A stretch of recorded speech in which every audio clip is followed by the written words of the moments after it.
Are you a class 12 student who probably be thinking of pursuing CA after your class 12? Or are you a class 10 student who might be thinking of taking up commerce as a mainstream so that you can pursue CA after your class 12? But here lies a universal problem.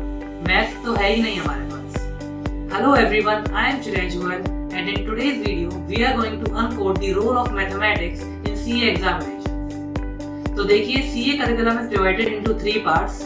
That is CA Foundation, CA Intermediate and CA Finals. The subjects in whole curriculum is appearing on your screen. Now, let me strike out the subjects where almost no or simple elementary maths is involved. You don't need to worry about these until you decide to pursue CA.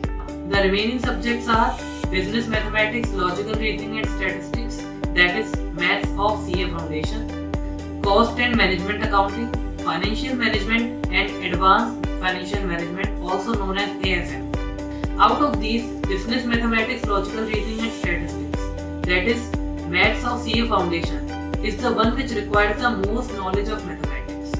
But the good thing about this paper is that it is MCQ based and it covers logical reasoning for 20 marks.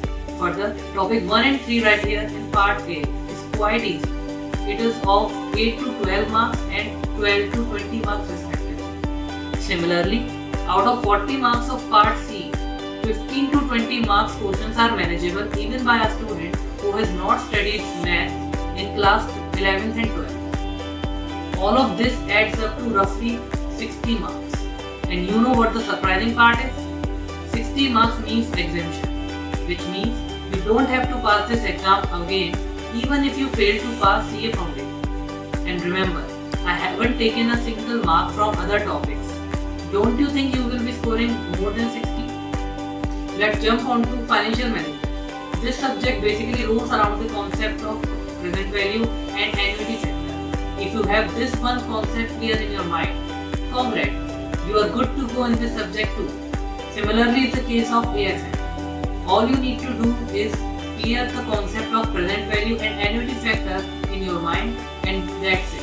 Apart from all what I have told you, you will not encounter any of mathematics in your CA journey. And trust me, the things I have told you are not that hard to learn by yourself. Another surprising thing is that of all the people I have met in this course, there are only 40% of the people who had maths after 10th standard. So yes, you are in the majority. So that's a lot of knowledge from me in one time, as they say, one thing at a time. So I think it's time to say goodbye, but only until the next video.